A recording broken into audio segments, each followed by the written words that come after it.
বিসমিল্লাহির রহমানির রহিম। আসসালামু আলাইকুম। নরসিংদী সরকারি বালিকা উচ্চ বিদ্যালয় কর্তৃক আয়োজিত অনলাইন ক্লাসে সকলকে স্বাগত। সুপ্রিয় শিক্ষার্থীরা, তোমরা সবাই কেমন আছো? আশা করি সকলে ভালো আছো। এইটা আজকে তোমাদের নবম দশম শ্রেণী পদার্থ বিজ্ঞান আলোর প্রতিফলন চ্যাপ্টারের দ্বিতীয় ক্লাস। আজকে প্রথম ক্লাসে তোমরা দেখেছো, সেখানে আলোর প্রতিফলনের প্রকারভেদ এইসব বিষয়ে আলোচনা করা হয়েছে। আজকে চলো আমরা মূল পড়ায় চলে আসি।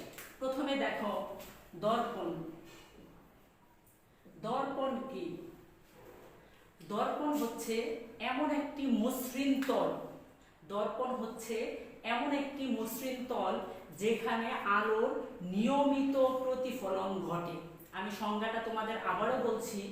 দর্পণ হচ্ছে এমন একটি মসৃণ তল যেখানে আলোর নিয়মিত প্রতিফলন ঘটে।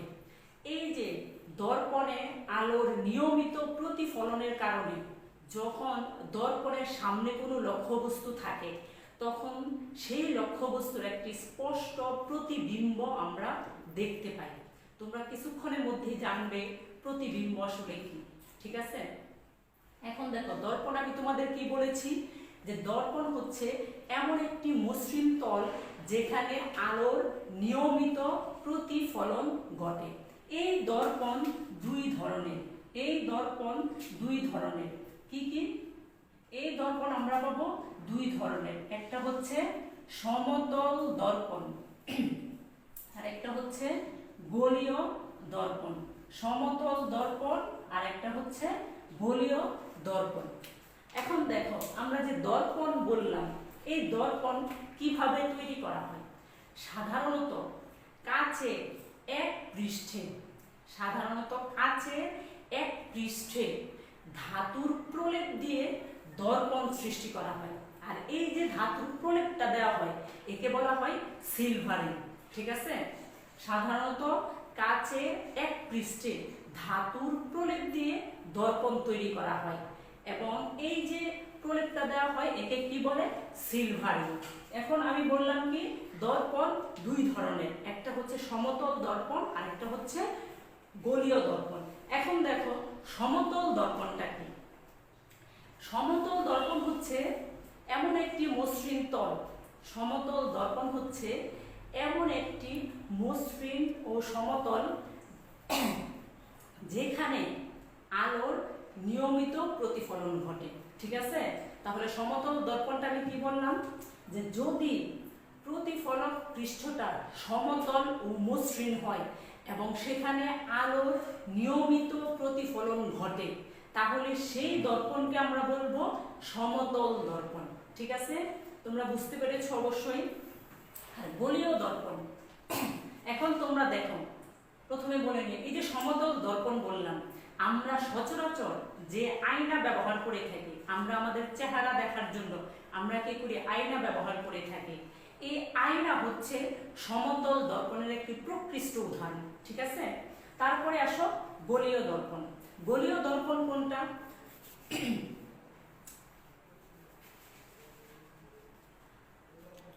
গোলীয় দর্পণ হচ্ছে যদি প্রতিফলক পৃষ্ঠটা গোলীয় হয়। ধরো প্রতিফলক পৃষ্ঠ কোনো একটা গোলকের অংশ বিশেষ হয় এবং সেইখানে আলোর নিয়মিত প্রতিফলন ঘটে থাকে। ঠিক আছে? কি বললাম, যে কোনো একটা গোলকের, আমি ধরে নিলাম এইরকম একটা কোনো গোলকের অংশ বিশেষ, এই যে এরকম কোনো একটা প্রতিফলক পৃষ্ঠটা কোনো একটা গোলকের অংশ বিশেষ হয় এবং এইখানে আলোর নিয়মিত প্রতিফলন ঘটে, তাহলে এই ধরনের দর্পণকে বলে গোলীয় দর্পণ। এই গোলীয় দর্পণ আমি কি বললাম, যে একটা গোলকের অংশ বিশেষ। এখন দেখো, এর তো দুইটা। যখন সমতল দর্পণ, তখন তো আমার পৃষ্ঠকে একই সমান পৃষ্ঠ, এই পাশ বলো এই পাশ বলো, দুইটাই সমান। কিন্তু যেহেতু আমি গোলীয় বলেছি, একটু দেখো তো, তোমাদের মনে তো প্রশ্ন আসতে পারে যে আমাদের এই পৃষ্ঠটা তো একরকম, এই যে দেখো বাহিরের পৃষ্ঠটা, যদি তোমরা চিন্তা করো, এই যে মনে করো আমার হাতটা আমি এরকম কার্ভ করে রেখেছি, তাহলে দেখো তো হাতের ভিতরের পৃষ্ঠটা কিন্তু একরকম, আবার বাহিরের পৃষ্ঠটা কিন্তু ভিন্ন রকম। বাহিরের পৃষ্ঠটা কিন্তু ভিন্ন রকম। বাহিরের পৃষ্ঠটা হচ্ছে কি এই মাঝখান বরাবর ওইদিকে উঁচু, আবার ভিতরের পৃষ্ঠটা হচ্ছে কি এই যে এই মাঝখান বরাবর হচ্ছে নিচু। তাহলে দেখো এমনও তো হতে পারে যে আমার এই উঁচু পৃষ্ঠটা প্রতিফলক হিসাবে কাজ করছে, যদি আমি ভিতরের পৃষ্ঠটাকে সিলভারিং করে ফেলতে পারি, অথবা হচ্ছে আমি বাহিরের পৃষ্ঠটাকে সিলভারিং করলাম, আমার এই ভিতরের পৃষ্ঠটা এখানে প্রতিফলক হিসাবে কাজ করছে। এর উপর ভিত্তি করে যে কোন পৃষ্ঠ প্রতিফলক পৃষ্ঠ হিসাবে কাজ করবে, এর উপর ভিত্তি করে গোলীয় দর্পণকে দুই ভাগে ভাগ করা হয়। গোলীয় দর্পণকে আবার দুই ভাগে ভাগ করা হয়, ঠিক আছে? গোলীয় দর্পণকে দুই ভাগে ভাগ করা হয়। দেখো প্রথম ভাগে রয়েছে কি, প্রথম ভাগে যদি আমি চিন্তা করি, এক ভাগে আছে, যদি আমি চিন্তা করি যে আমার হচ্ছে অবতল পৃষ্ঠটা, সে হচ্ছে অবতল পৃষ্ঠটা প্রতিফলক হিসাবে কাজ করবে, তখন আমি ধরে নিলাম যে উত্তল পৃষ্ঠ বরাবর ধাতুর প্রলেপ দেওয়া আমার অবতল পৃষ্ঠটা প্রতিফলক পৃষ্ঠ হিসাবে কাজ করে, ওইটাকে আমরা বলবো অবতল দর্পণ। ওইটাকে আমরা বলবো অবতল দর্পণ। অবতল দর্পণ কোনটা?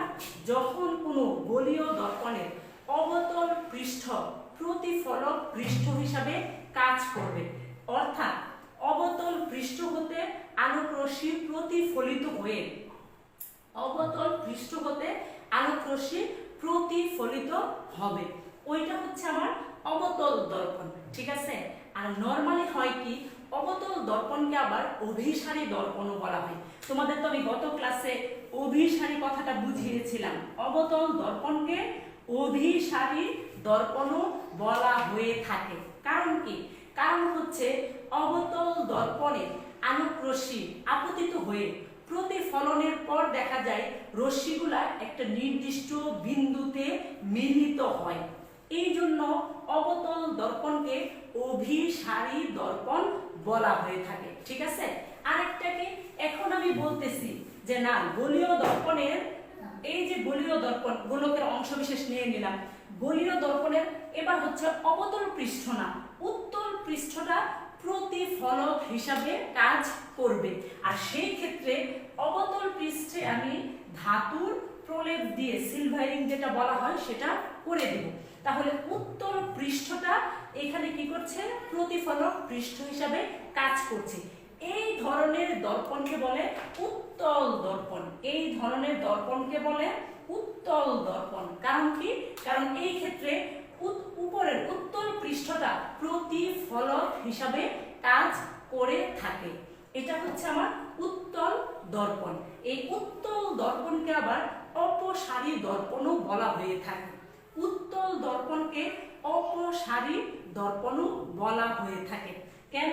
কারণ হচ্ছে সাধারণত দেখা যায় উত্তল দর্পণে আলোক রশ্মি আপতিত হয়ে যখন প্রতিফলিত হয় তখন তারা একটা নির্দিষ্ট বিন্দুতে মিলিত হয় না, তারা একটা বিন্দু থেকে অপসৃত হচ্ছে বলে মনে হয়।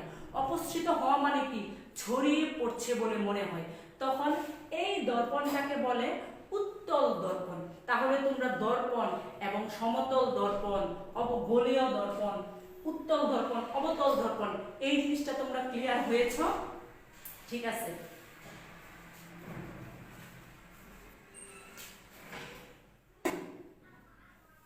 এখন তাহলে আসো, আমরা তো দর্পণ জানলাম, এই অবতল এবং উত্তল মানে গোলীয় দর্পণের বিভিন্ন অংশ আমরা চিনে নিব, ঠিক আছে? গোলীয় দর্পণের বিভিন্ন অংশ আমরা চিনে নিব। গোলীয় দর্পণের মধ্যে আমি ধরে রাখলাম এটা হচ্ছে আমার একটা অবতল দর্পণ, এটা হচ্ছে কি? অবতল দর্পণ। আর এইটা হচ্ছে কি? এইটা হচ্ছে আমার উত্তল দর্পণ। একটা হচ্ছে অবতল দর্পণ, একটা হচ্ছে উত্তল দর্পণ। কেন অবতল দর্পণ সেটা তোমাদের বলেছি, কেন উত্তল দর্পণ সেটা তোমাদের বলেছি। এখন এই অবতল দর্পণ এবং উত্তল দর্পণের বেশ কিছু অংশ, কিছু গুরুত্বপূর্ণ বিন্দু তোমাদের চিনে রাখতে হবে, সেগুলোই তোমাদের এখন আমি বলছি। এই যে আমি বললাম অবতল দর্পণ বলো অথবা উত্তল দর্পণ বলো, অবতল দর্পণ এবং উত্তল দর্পণের যে মধ্যবিন্দু থাকে, আমরা যে মধ্যবিন্দু থাকবে অবতল পৃষ্ঠ এবং উত্তল পৃষ্ঠের যে মধ্যবিন্দু থাকবে, এই মধ্যবিন্দুটাকে আমরা বলবো মেরু, পুল বা মেরু। এটাকে তুমি চাইলে দেখা যায় পি দ্বারা প্রকাশ করতে পারো, পুল বা মেরু। মেরু কোনটা? অবতল দর্পণ এবং উত্তল দর্পণের মধ্যবিন্দুকে আমরা বলবো মেরু বিন্দু। ঠিক আছে? তারপরে দেখো এই যে আমরা বলেছি যে গোলীয় দর্পণ মানেই কি একটা গোলকের অংশবিশেষ।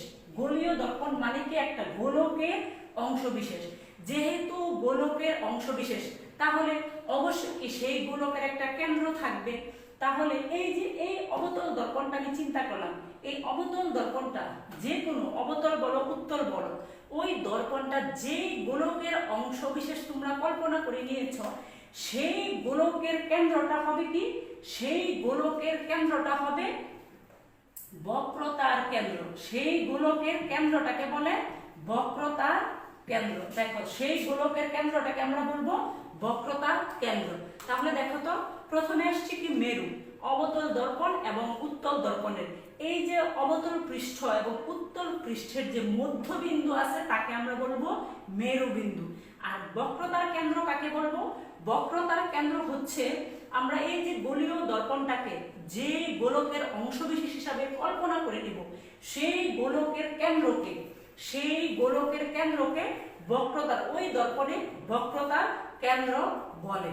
বক্রতার কেন্দ্রকে সাধারণত আমরা সি দ্বারা প্রকাশ করে থাকি। বক্রতার কেন্দ্রকে আমরা সাধারণত সি দ্বারা প্রকাশ করে থাকি।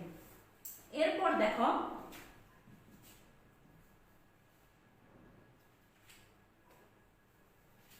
বক্রতার ব্যাসার্ধ।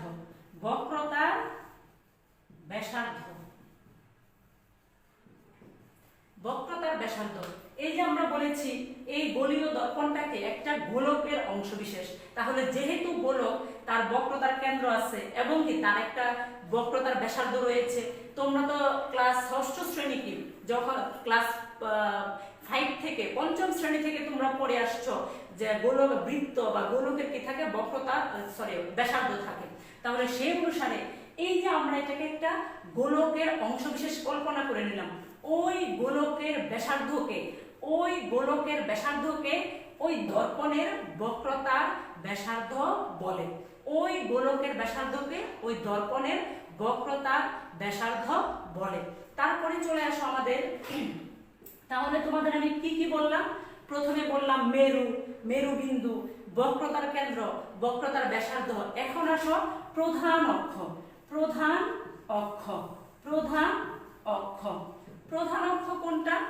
যদি আমি মেরু বিন্দু এবং বক্রতার কেন্দ্র, মেরু বিন্দু এবং বক্রতার কেন্দ্র দিয়ে গমনকারী, মেরু বিন্দু এবং বক্রতার কেন্দ্র দিয়ে অতিক্রমকারী যে সরল রেখা আছে এটাকে কিন্তু অবশ্যই সরল রেখা বলবে।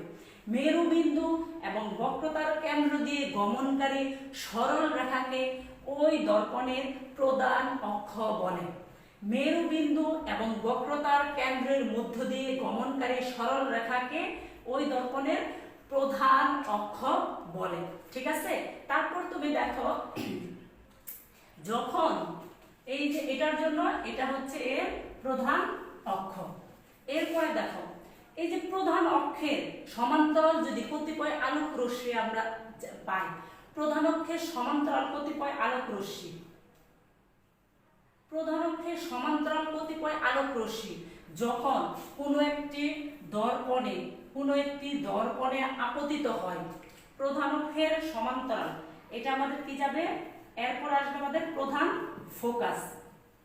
প্রধান অক্ষের সমান্তরাল, প্রধান অক্ষের সমান্তরাল কতিপয় আলোক রশ্মি যখন কোনো গোলীয় দর্পণে আপতিত হয় তখন প্রতিফলনের পর ওরা প্রধান অক্ষের উপরস্থ একটি বিন্দুতে মিলিত হয়। প্রধান অক্ষের উপরস্থ একটি বিন্দুতে মিলিত হয় অথবা হচ্ছে কি প্রধান অক্ষের উপরস্থ একটি বিন্দু হতে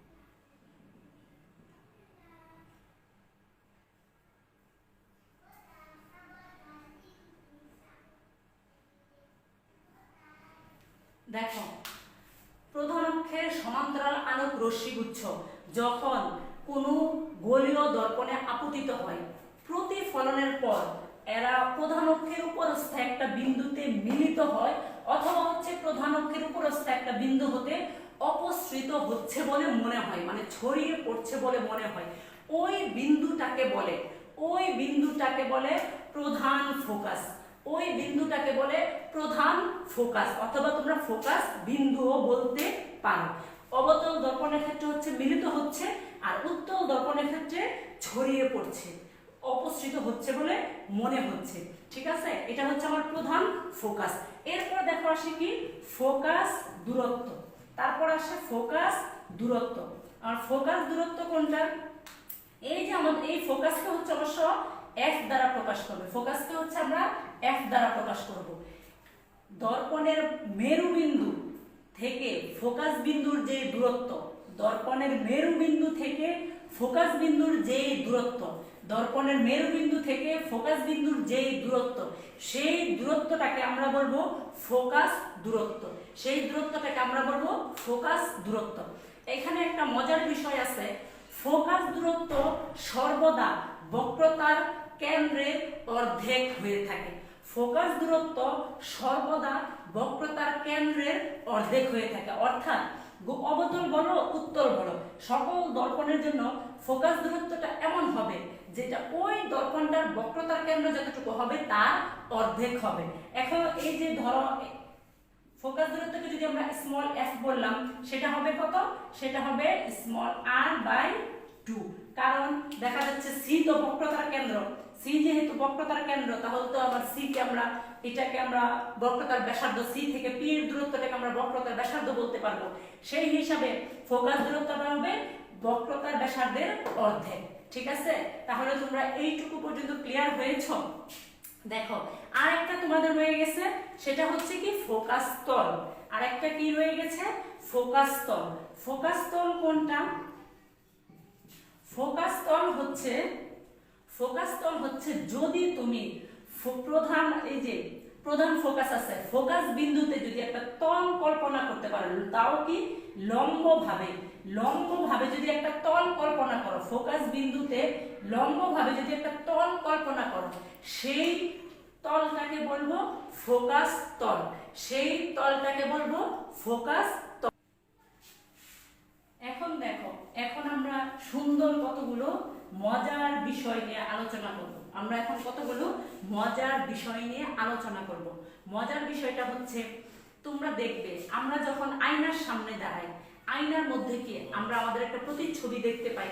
ঠিক তেমনি ভাবে যখন আমরা দেখা যায় পুকুর পাড় বা নদীর পাড় দিয়ে হাঁটতে থাকি, তখন কি হয়? তখন পুকুরের পানিতে যদি স্থির থাকে বা নদীর পানিতে আমরা কিন্তু আমাদের একটা প্রতিচ্ছবি দেখতে পাই।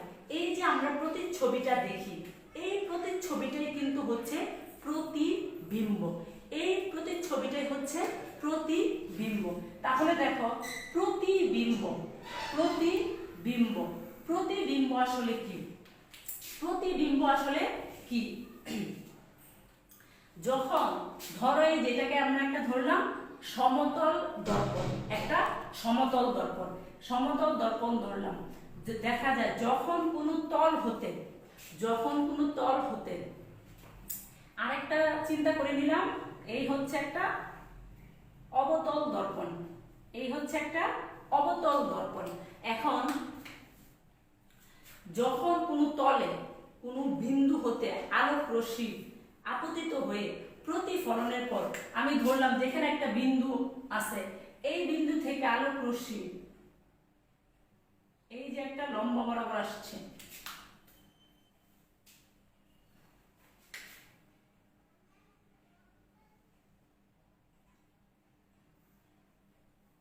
আর একটা হচ্ছে তির্যক ভাবে এসেছে। ঠিক আছে, এই যে লম্ব বরাবর আসছে, আর একটা হচ্ছে তির্যক ভাবে এসেছে। যেহেতু তির্যক ভাবে এসেছে তাই সে প্রতিফলিত হয়েছে।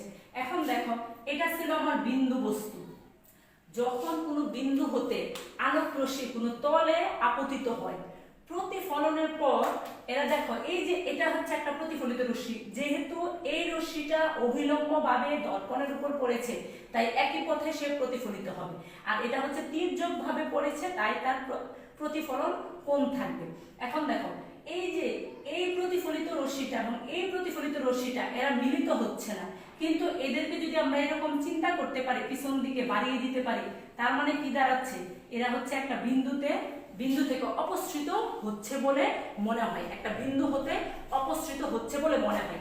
আবার যদি আমরা অবতল দর্পণের ক্ষেত্রে দেখে থাকি, তখন আমরা ধরলাম যে এই যে এখানে হচ্ছে একটা বিন্দু আছে, এই বিন্দু থেকে এই যে এখানে আমরা ধরে নিলাম একটা একটা বিন্দু বস্তু, তুমি বলতে পারো বিন্দু থেকে, এই বিন্দু থেকে আমরা ধরে নিলাম আলোক রশ্মি,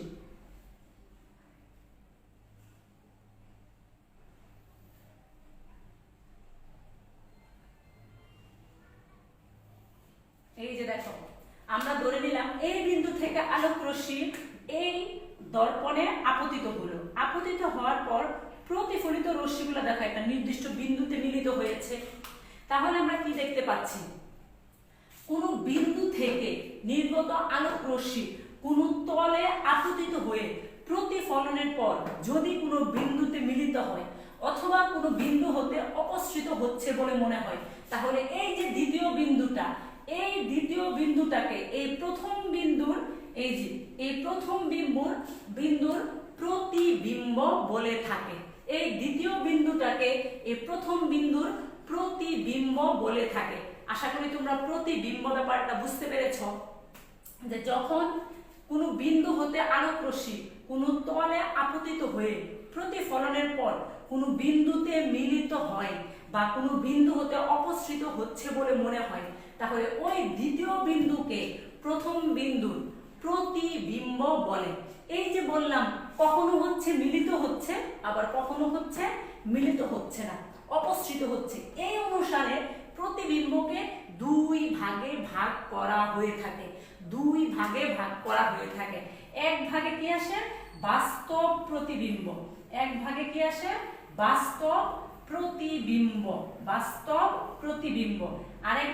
আসে, অবাস্তব প্রতিবিম্ব। বাস্তব প্রতিবিম্ব কোনটা, যখন কোনো বিন্দু হতে আলোক রশ্মি কোনো তলে আপতিত হয়ে প্রতিফলনের পর প্রকৃতপক্ষে কোনো বিন্দুতে মিলিত হয়, তখন এই ধরনের প্রতিবিম্বকে আমরা বলবো বাস্তব প্রতিবিম্ব। যেমন এইখানে কিন্তু প্রতিফলিত রশ্মিগুলো সরাসরি মিলিত হয়েছে, কিন্তু তোমরা এই চিত্রটা খেয়াল করো, এখানে কিন্তু প্রতিফলিত রশ্মিগুলো সরাসরি মিলিত হয়নি। আমরা এটাকে করেছি কি, এটাকে হচ্ছে এই যে পেছন দিকে বাড়িয়ে ধরে নিয়েছে এবং এখান থেকে কি বলছে যে অপসৃত হচ্ছে, এখানে হচ্ছে অপসৃত হচ্ছে বলে মনে হচ্ছে। আর এই ধরনের প্রতিবিম্বটাই হচ্ছে অবাস্তব প্রতিবিম্ব। তাহলে প্রতিবিম্ব আমাদের কয় ধরনের, দুই ধরনের। একটা হচ্ছে বাস্তব প্রতিবিম্ব, যেখানে প্রতিফলিত রশ্মিগুলো প্রকৃতপক্ষে মিলিত হয়, আর একটা হচ্ছে কি অবাস্তব প্রতিবিম্ব, যেখানে প্রতিফলিত রশ্মিগুলো প্রকৃতপক্ষে মিলিত হয় না, ওইখান থেকে অপসৃত হচ্ছে বলে মনে হয়। তাহলে ওইটা হচ্ছে আমার অবাস্তব প্রতিবিম্ব। ঠিক আছে, তাহলে প্রতিবিম্বর ব্যাপারটা তোমরা ধরতে পেরেছো।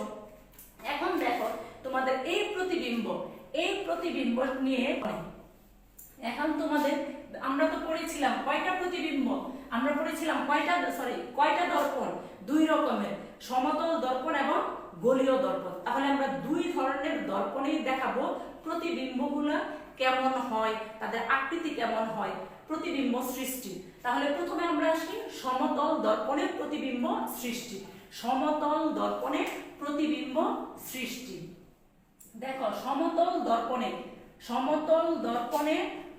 সৃষ্ট প্রতিবিম্ব, সমতল দর্পণের প্রতিবিম্বটা কেমন হয়। তাহলে প্রথমে আমরা এটা দেখি, আমরা তো বিন্দু বললাম, তাহলে এই যে বিন্দু, আমরা নরমালি কোনো বস্তুকে অসংখ্য বিন্দুর সমষ্টি কল্পনা করতে পারি, সেই অনুসারে আমরা নরমালি কি কোনো বস্তুকে অসংখ্য বিন্দুর সমষ্টি হিসাবে কল্পনা করতে পারি। তাহলে এখন দেখো এই যে একটা আমি সমতল দর্পণ আঁকলাম, আমি একটা দিয়ে দিলাম সমতল দর্পণ। এই সমতল দর্পণে আমি বলে চিন্তা করে নিচ্ছি যে আমার এই সমতল দর্পণে আমার এবি হচ্ছে একটা লক্ষ্যবস্তু। এই বস্তুটার সর্বনিম্ন প্রান্ত হচ্ছে এ এবং সর্বোচ্চ প্রান্ত হচ্ছে বি। সর্বনিম্ন বিন্দুটা হচ্ছে এ এবং সর্বোচ্চ বিন্দুটা হচ্ছে বি। এখন যদি এ বিন্দু হতে আমি সমতল দর্পণে একটা রেখা টেনে নিই এবং বি বিন্দু হতে যদি সমতল দর্পণে একটা রেখা টেনে নিই, এটাকে যদি আমি পেছন দিকে বর্ধিত করি, পেছন দিকে বর্ধিত করলাম, ঠিক আছে। এখন আমরা কি দেখব, ধরে নিচ্ছি এ বিন্দু থেকে দুইটি আলোক রশ্মি, এ বিন্দু থেকে এই দর্পণে আপতিত দুইটি আলোক রশ্মির কথা আমরা বিবেচনা করে নিই। দেখব যে এ বিন্দুর প্রতিফলিত রশ্মিগুলো কোথায়, এ বিন্দুর প্রতিফলিত রশ্মিগুলো কোথায় বিম্ব গঠন করে। তাহলে আমরা ধরলাম এ বিন্দু থেকে প্রতিফলিত রশ্মিগুলো, এ বিন্দু থেকে প্রতিফলিত রশ্মিগুলো, এ বিন্দু থেকে, এই যে এ বিন্দু থেকে রশ্মিগুলো প্রতিফলিত, এটা হচ্ছে আমার আপতিত রশ্মি আর এইটা হচ্ছে প্রতিফলিত রশ্মি। এরা কি সরাসরি কোনো বিন্দুতে মিলিত হচ্ছে না, কিন্তু যদি আমরা এদেরকে পিছন দিকে বর্ধিত করি তাহলে আমরা দেখব কি এই যে প্রতিফলিত রশ্মিগুলা এখানে এ বি সি বিন্দু থেকে অপসৃত হচ্ছে বলে মনে হচ্ছে। তেমনি ভাবে আমরা বি বিন্দু হতে প্রতিসৃত, বি বিন্দুতে আপতিত রশ্মিগুলো, বি বিন্দু থেকে আপতিত রশ্মিগুলো,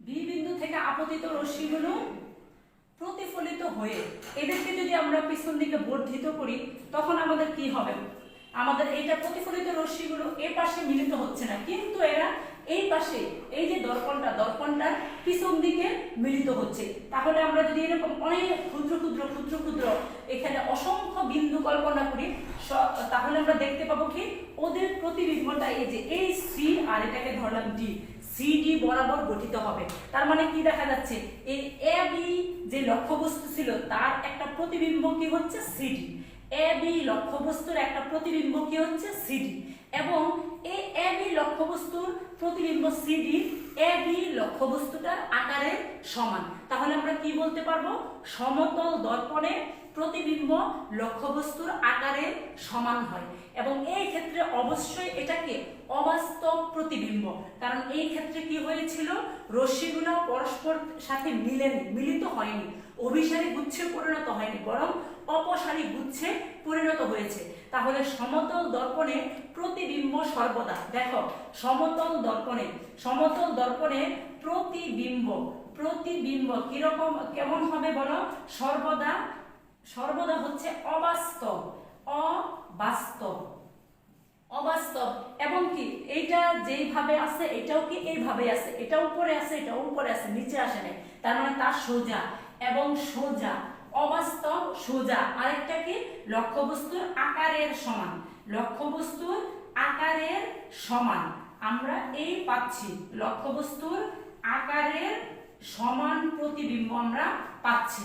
আমরা কি বলতে পারবো যে সমতল দর্পণে প্রতিবিম্ব সর্বদা অবাস্তব হবে এবং তারা সোজা হবে ও লক্ষ্যবস্তুর আকারের সমান হবে। এইটা হচ্ছে সমতল দর্পণে সর্বদা একই হবে। এবং আরো একটা মজার জিনিস দেখো, এই যে প্রতিবিম্বটা কিন্তু লক্ষ্যবস্তুটা দর্পণ থেকে যত দূরে, প্রতিবিম্বটাও দর্পণ থেকে ঠিক তত দূরে হবে। তুমি লক্ষ্যবস্তুকে দর্পণের সামনে আনবে, প্রতিবিম্ব আস্তে আস্তে সামনে আসবে, ঠিক আছে। এইটা হচ্ছে সমতল দর্পণের বেলায় ঘটে থাকে, যে লক্ষ্যবস্তু যতটুকু দর্পণ থেকে লক্ষ্যবস্তু যত দূরে, প্রতিবিম্ব দর্পণ থেকে তত দূরে হবে। এবং প্রতিবিম্ব কেমন হবে, অবাস্তব হবে, সোজা হবে, লক্ষ্যবস্তুর আকারের সমান হবে। এবং একটা জিনিস তোমরা মনে রাখবে, অবাস্তব প্রতিবিম্ব সর্বদাই সোজা হয়, অবাস্তব প্রতিবিম্ব সর্বদাই সোজা হয়ে থাকে, ঠিক আছে। তাহলে তোমরা এই জিনিসটা বুঝতে পেরেছো তো? তাহলে শিক্ষার্থী বন্ধুরা, তোমরা কি দেখলে, সমতল দর্পণে আমাদের প্রতিবিম্বটা কি রূপ